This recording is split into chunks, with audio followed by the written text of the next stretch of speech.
more what the people are believing in God. So like most of the people who are just stuck onto the words who they think God wrote them through the Bible, Torah or Quran or whatever, they are not true. But I think the concept of God you can't prove or you cannot prove. It's just like a matter of yourself. You can interject, my brother, if you like, honestly. No, I just want to see what your What's your viewpoint? It's on the science viewpoint is. as well. It's on the science. Okay. Where?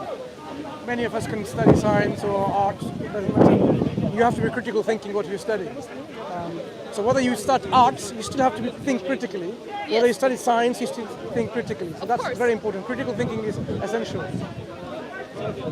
From your understanding of what the physicists are saying, are they saying the universe came out of non-existence?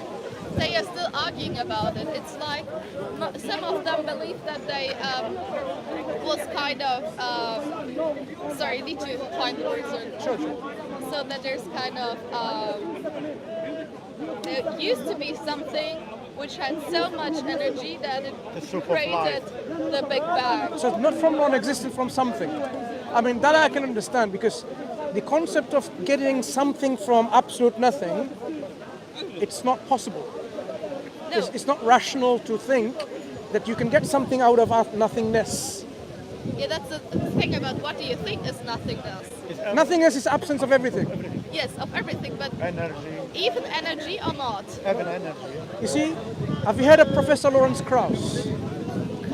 Close. Professor Lawrence Krauss. He's a very well-renowned physicist. Close, what do you think about it? He wrote a book called The Universe from Nothing. Wait, let me think about the name. Yeah, I think I've heard of it, yes. It's a universe from nothing. So people think nothing means nothing, but actually his nothing is something. There is fluctuation, Yeah. there is quantum fields. Yes. Yep.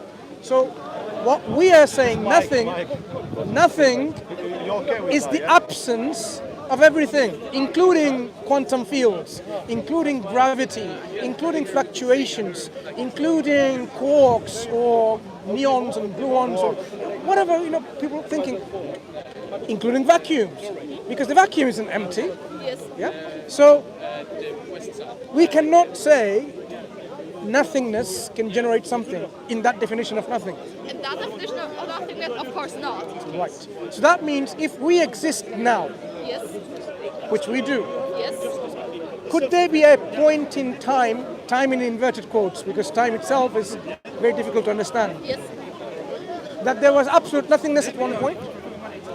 So like from this point of view, no. But if you are like if you think if your definition of nothingness is that there's totally nothing at all, then it's wrong. So from the start on, there can't be a word like this. So you're saying that there must be something else. So there has to be something always. Yes. So that nothingness could come. So you could maybe say nothingness can't exist in a word like this. Yes. So There has to be always something. yeah. So if we take a step further, there has to be always something. Now think about this. This something that has to exist always, what would be the attributes of that something? That something. What would be the qualities and attributes? Something that exists always. Either that something, let's say this something is alphabet A of the alphabet, right? Yeah. A. You can ask, where did A come from? Did A come from something else? Or A is always in existence? Because why stop at A? So you can have these possibilities where A came from B, B came from C, and so on, ad infinitum. Carries on. Or it stops somewhere, up to Z, for example. And there is nothing beyond that. Z is the first thing that has always been there. Which makes more sense? The one that has no end of cycle of causes, or there is a first cause?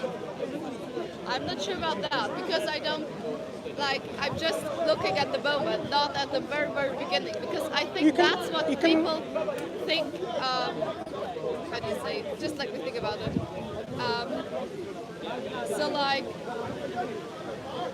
people are arguing about if there is a cause or not, and I don't want to make a point of it, a point to it, because I don't know. I don't have enough facts, you know. But we have enough critical thinking Yes. to come to a point. So I simply, as we first point, as we have agreed on, the first point is if something exists now, there has to be always something in our understanding of something and nothing. Yes. The next point we can actually explore. What we have, we can explore. Either there is some causes for our universe, which goes ad infinitum, one cause which was caused by something else, and so on and so forth, or there wasn't an infinite number of causes. It's easy to understand infinity in one way as well. Imagine I want to transfer something, right? My keys. From my hand to your hand. Okay? So it's an action to take place. Yes. If there are infinite number of people in front of you and me, infinite number, this has to go through infinite number of people, to him, and likewise, infinite number. Would it ever reach your hand? Probably yes, because I might probably be one of those numbers in the field of infinity. No, I'm saying there are infinite number. There's already infinite number in front of you. Already. Yes. So, but infinity has no end, so I'm part of the infinity too, you know? No, I'm Of the saying chain. in the infinite chain, there are already infinite number of people, infinite, never ending, means infinite meaning there's someone in front of you, someone in front of you, someone in front of you. In a situation like this, would it ever come to your hand? I'm saying no, it will never, because the moment you think it's going to come to your hand, there's someone in front of you. Okay. It will never take place. Okay, so but by the, so it's like Same as like it's like with the mathematic levers, you know? This is You're called- the borderline, so it never would reach you. Yes, Yeah. I agree. So this is the problem of infinite regress, in which you will never come to this point. So if our universe exists now, is an action through whether you want to call the cosmological Big Bang or any other models, for our universe to come into this reality as an action to take place, if there are infinite number of causes, infinite number of creators or infinite number of gods, it will never come to this point. Yes, I understand. So what that establishes, again, using critical thinking, that the causes of our universe is not ad infinitum with cause A, B, C, Z, ZA, ZB, ZC, and so on. There actually is a point where there is no further beyond that. What we say as Muslims, as believers, as theists, that this is the first cause, the creator, the ultimate, the absolute creator. And that makes rational sense, because the other options are irrational. So you're talking about what do you, so you call the very beginning. So this first cause is what we call the God. creator of our universe. So to make it simplicity's sake, the creator. Yes. And that creator, then we will say, must possess by necessity certain qualities and attributes. So what I meant to say later on is that for the very beginning, for the very start of it, that you call creator of the universe. I don't have a name, and I don't want to name it like God and creator stuff, because I don't know what it is. But we know it's the creator, it's the cause of our creation. This universe is an act that took place, an act of creation from while it wasn't here. We haven't given a name If something came into existence while prior being nothing, while prior not being in this form, so this is a creative act. So the one that did it, we call it creator. So that's something that's not too much of a dispute. So the first cause is the creator, ultimately, of this universe. Whether there are many causes in between or he's the only one. So that's a question, because I might want to ask you, because I don't know about the beginning. I'm just like, there must have been something. You call it the creator. Is there like a creator is always there, or is there like a cause for the creator? As we established, if there was a cause for this creator, who caused this creator, who caused the creator? And you go on ad infinitum. And it will come to a point again, you'll have to say, there has to be a point where it stops. Okay, so you think that there have been like So that? whether you make millions and zillions creators in between or not, ultimately the end, the cause is the first cause. And that is the creator that we believe in. The creator that brought this universe into existence. Okay. Which is not caused itself or himself. there is no creator for that creator. So the question doesn't apply like who created the creator, because we've already exhausted this. Yeah. So what would be the necessary qualities or properties, attributes of this cause, the first cause, creator? For me, like what you are calling the creator, I didn't. What would you want to call it? Cause? No, I think it's more or less like energy, like quantum energy. Okay, energy. The first energy that hasn't got anything else to cause it to be there. Yes. What other properties and qualities does this energy have that brought us into existence? Coincidence. Coincidence? I would say unlikely. I'll give you an example and say why not. I would say this energy possesses something called self-awareness and a will. Power, of course, energy is power. It's already given in that definition. If you're not self-aware and you don't make a willing choice, then could this be the result? For example, this is the example I'm going to give you. Imagine there is a room in which there's a table and, okay, call it a kitchen. Okay. Yeah. I don't want to eventually label it as a kitchen. It's a kitchen. There's a cooker there and a freezer there and water supply and everything. Yes. Now, if there is no conscious, willing, self-aware, something that was going to do something, do you think having the milk inside the fridge, water in the tap, but not running, and in the cupboard there's a cup and a plate, and there's the tea there, and a sugar in another pot, and a spoon somewhere else. Do you think without someone willing to make tea with 2 sugars, this will just happen by coincidence, ever? No, I think like in the beginning, it was more like this quantum energy or this energy by coincidence. But before you go to that example, let's talk about this kitchen. Would a cup of tea with 2 sugars ever be produced in that kitchen? In that kitchen by coincidence? Yeah. Not in this form, because what I wanted to say, I wanted to respond. I just wanted to say what I mean, why I'm responding like this. Okay. I think that first of all, with this energy and the coincidence is created some form of atoms, and by coincidence, atoms start to create small particles, small moleculars, and if they reach after reaching a certain size, so a certain complexity, they're with the beginning of this. Sorry, just a second. So with by coincidence, they were the first kind of organism, and with the starting of being organism being there was the start of the will. What do you call self? Yes. Yes. So it started with the organisms, because the organisms kind of figured out that their mechanisms are working well for them. So all the mechanisms are working good, and they have enough energy to exist. So they started to develop this, how do you say it, self-awareness? Yes. And this is the point where you can talk about your kitchen. So from this point on, there must be a will, but the will is the will of all the organisms, you know what I mean? So why would there not be a cup of tea with 2 sugars produced from that kitchen? First, let's understand why not. Because there's too much substance. So I'm just talking about coincidence. So when you have an energy, how does this energy produce something without being aware of it? So where did the energy come from? It's inherent within this particular cause.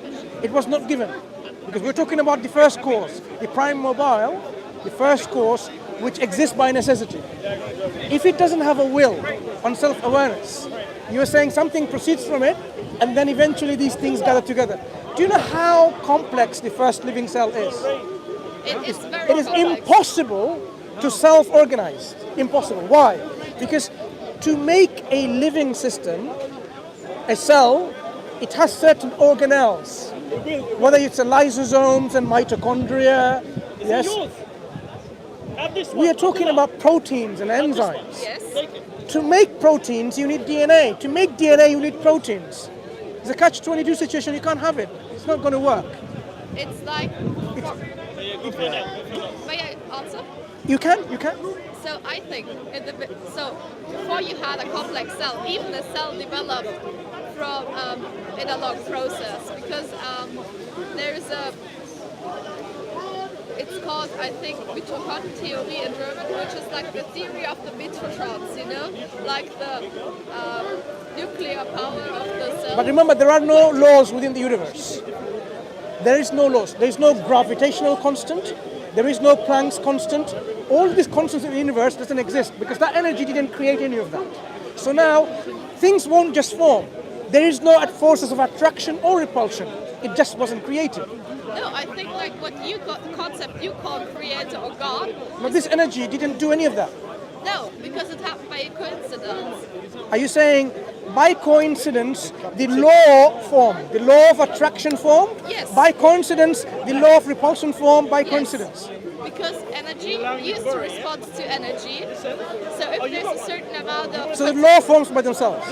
if there's a certain concentration of energy in one part, because you have like space and energy. Which makes sense that this energy consciously decides to put the order in this universe, or it just happened by coincidence? It happened by coincidence, I think. It makes sense. So do you think if I have all the ingredients to make a jumbo jet, a Boeing 707, and I put it in a warehouse, and I leave it there, and every now and then I create some explosion. So by chance, I expect the next generation, Boeing 747, 707, A437, whatever, to produce, right? No, because it's Why like, not? I think what you are trying to, so we're talking about coincidence. Yeah. I think the system of coincidence is working on a very, very small scale. So it doesn't work for huge amounts of substance like for Boeing 7. The reason why I'm saying is atom is not what you think atom is. You break down into quantum world.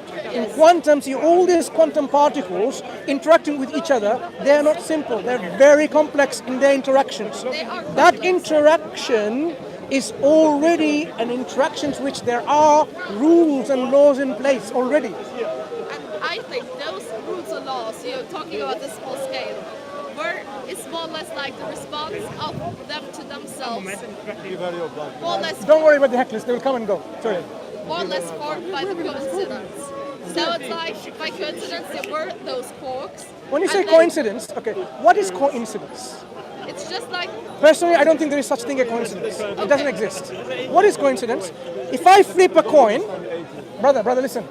If I flip a coin, £1 coin, whether it is head or tail, do you think it's coincidence? part I didn't understand you because You know somebody money, was- Yes. right? Do you have a £1 Just- coin? I didn't understand because somebody was Okay. talking. I know. Hecklers will come and they will whisper. Don't worry.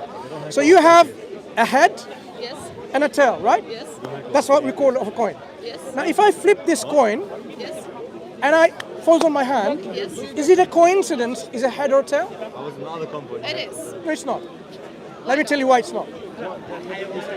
If I know all the factors that are associated with this action, the density of this material, the weight, the humidity in the air, the temperature, the air pressure, the height, as it falls, the force that I'm flicking this coin, and when it falls, the impact it's going to have on my hand, the pressure it's going to enforce on my hand and bounce back. If I factor all of this in my equation, we can pretty much most probably say it's going to be head or tail, because we know this is going to happen. The fact that I don't know all of these equation factors in my equation, I say by chance it's going to be head or tail. But if I could eliminate and find all of these factors, you can say, yeah, it's going to be head and tail, and you can actually do that in the labs. Yeah, but So in that way, thank you, there is no coincidence. It's an awareness of the factors in play. yes, that's true. But there will always be like the understanding of our coincidence is that you don't know or you can't prove it. So But when you say we don't know and prove, remember, it's our ignorance of the matter, of the reality. If we knew it, you can say it's going to head or tail with most probability. It's highly probable it's going to be head or tail, right? This energy, when it did something, when you say coincidence, there is no such thing as a coincidence. When something happens, it happens through a what? I would say it happens because of the will, because of the decision from that energy. It makes sense that the energy then decides. That's why we say this creator possesses self-awareness, creates power, possesses power, and a will to make things. Because when everywhere in our life we know and we see that it is by choice and will and by decision things happen. Nothing happens by coincidence. Nothing. Either it happens through our ignorance of the laws that are in place. For example, if someone throws something, you don't know whether it's going to hit that tree or not, whether it's going to damage that leaf or not. But if you knew all of it, you can pretty much say the probability of that leaf getting plucked from that tree, this is going to happen. You know that. So likewise, we say this universe follows certain rules and laws that is already built in. That's what. And who did build in? That's the first cause. I think we're talking about the same thing. Yeah. Because I know that there are natural laws like gravity and stuff. But about the beginning, so your point of view is that there's a creator with a will, and I say I don't think that is like this. I think I haven't got enough proof for it to say anything about it. What proof have you got? I don't have any. Okay, you haven't got any proof. So Okay, fine. that's the reason why I also told you, this gentleman, that I don't want to make a point about it. That I don't want to say, okay, there's the creator or the being or the creator you call it. So I think I don't have enough proof to say what is in the beginning, and I don't have enough proof to say yes, there is reason A, and it started with all that. I don't have enough proof to say no, there has to be a reason A. There always had to be like a infinitive chain reaction. Sure. It's just like I don't think we have enough facts to talk about it. Okay, you see that camera there, that phone? Yes. And I think I would like to stop this discussion, but I don't want anybody to film me. I'm just like too long in this space. That's why we can wrap this up. I'm saying you can see this is Canon and Nikon, right? They've designed it. That particular one in particular, I can't see who designed it. Would I be reasonable to say this has no designer because I don't know who the designer is? Would it be reasonable for me to say this camera is not designed because I don't know who designed it? You can say that you know that there should be a designer because it's already an amount of substance there. But I'm talking about this about the circumstance before the very beginning of substance, and that's why what we are arguing about. Now, you say there's a creator, I say I don't know what there's, and I don't have any facts based on that. But the difference is, I'm saying when we look at the reality around us, yes, whether it's this camera or the whole universe in its operation, yes, I see the action of a designer in place. When I see the camera, I don't need to know whether it's manufactured by Apple or Samsung, whoever. I know this has a designer by looking at itself as the complexity and organization within this camera. I look at this universe, I see the harmony of the universal constants, the things that are there. You can say this camera is just a coincidence and believe in it. You can believe in that. You can believe the camera came by itself through coincidence. But me, I cannot accept that. Just like I cannot accept this universe or it just come by coincidence. Because it's so precise, so organized. It's not just organizational complexity. We're talking about a level of complexity that's so much that it, totally blasts our mind in terms of how much it is there. And yet, we are told by a group of people, dogmatics, atheistic community scientists, saying this all came from evolution and chance and so on and so forth, for a particular reason, because they have a particular, doctrine behind it. Why? Because if they were to tell everyone, actually, yes, we know like this must have a designer, the universe must have a designer, the consequence is, who is this designer? Why did this designer design us? They don't want you to go into this coincidence. So that's the difference between a theistic perspective and an atheistic perspective. You as a person of intelligence, you can see the universe around you. No one will say, don't use your critical thinking. Using your critical thinking, you will see that everything within this cosmos, whether it's a tree or another animal, a cat or a dog or a snail, you can see the complexity and the harmony and the precision and the laws that are bound within that system. And yet somehow someone is telling us that is a chance product. A product of a chance over maybe 13.6 billion years. For me, I don't buy it. For you, it's up to you. But at the end of the day, I'm going to die and you're going to die. And we will see the reality. When we face the reality and we are then questioned about our reality, why did you not believe seeing all the signs, all the evidence all around you? And you'd say, what would you say? I know what I can say. Because I know I've seen it and I've accepted it. I didn't reject the signs around me. You have to account and justify your belief. That's between you and what you see in the afterlife, if there is one. I believe there is an afterlife, and I believe there's a heaven and a hell. Hell is for people knowing the truth, they reject it, the reality, the truth. Heaven is a place where God, our Creator, has created for us, for our happiness and joy and tranquility. This is not heaven. That's why we have some suffering here and there. This is a place of our testing, whether we actually deserve to go to eternal happiness, or we are so arrogant and stubborn, or so uncaring, unmindful, not even bothered, and then we decide against ourselves to go to a place of torture and misery and unhappiness and suffering and pain. That will be our own making. Our Creator, when you compare your concept of the energy and our Creator has attributes which no one gave. Just like your energy would have attributes and quality no one gave. We would say our Creator is self-aware, alive, conscious, meaning someone who's aware and has a will, but also just, also kind and merciful to the creation that our Creator created, and created us for a purpose. Our Creator didn't create this all in vain and everything and just let it be. No, there is a reason for our creation. Every part of your body has a function, has a purpose. Your eyes, your lungs, your liver, your kidney. There is a set function and a purpose which you or your parents didn't put in place. None of us designed, or you know what, the purpose of the inner cells, the cochlea in our ears, is to make us hear and have a fine balance as I'm standing. We didn't design it. The whole body, we are told we have no purpose. Our purpose is to be happy and to make money and to have a man or a woman in our life, and that's it, and live and die like that. No. We have a purpose in our life, because all part of our body, your shoes have a purpose, and yet we don't have a purpose. Our purpose is to recognize our Creator and be grateful to our Creator. Scientifically.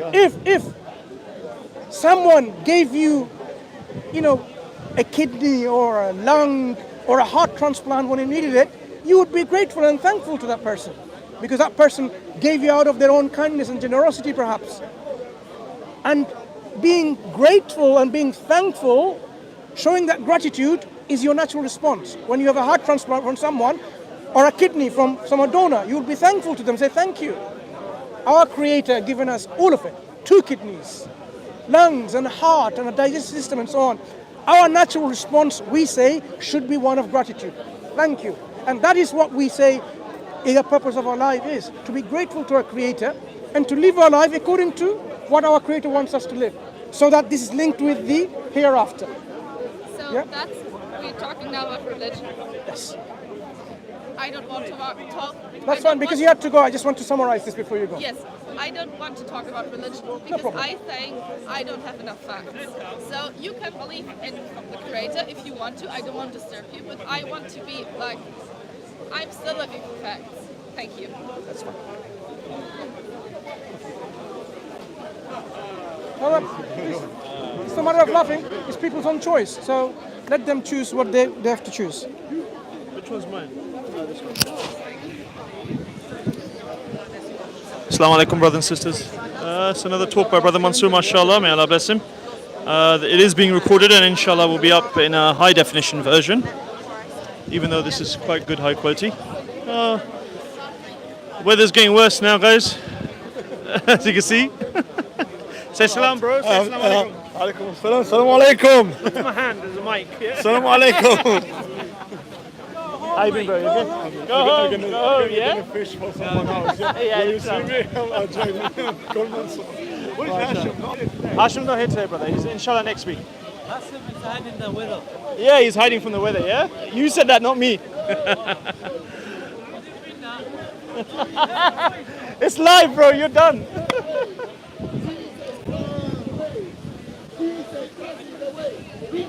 Right, guys, I'm going to sign off. That's a good 30-minute conversation for you guys. Jazak Allah Khair, keep us in your du'as. And inshallah, keep up the sport. May Allah subhanahu wa ta'ala bless you.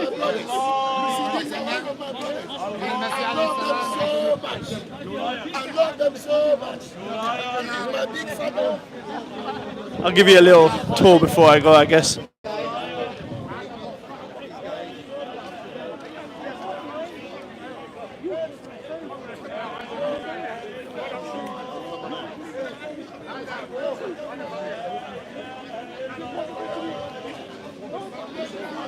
May Allah bless him.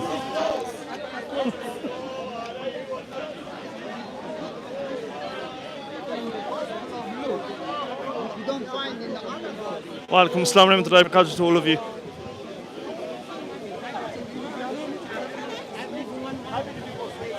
If there's another brother Mansur talk, inshallah, we'll be back live. So do keep your. I hope you've pressed the notification button, guys, the bell, so that you're notified when we do go live, etc., when new videos come out. So if brother Mansur does go into another talk, inshallah, we'll go live again.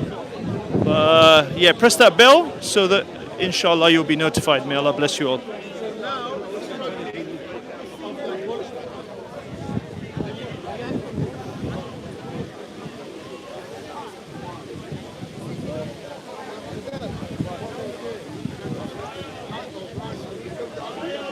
Are you still alive? You don't know what is coming.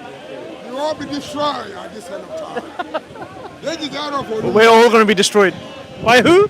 Olumba Obo, the landlord. There you go. You heard it from Speaker's Corner, guys.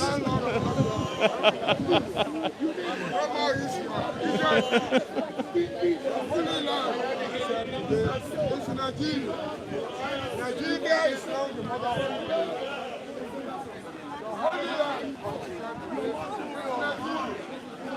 Nigeria is now the mother of all nations.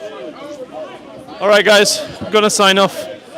Look after yourselves. Inshallah, we'll be back on soon. Please press the notification button so you're notified. Assalamu alaikum. Rahmatullahi barakatuh.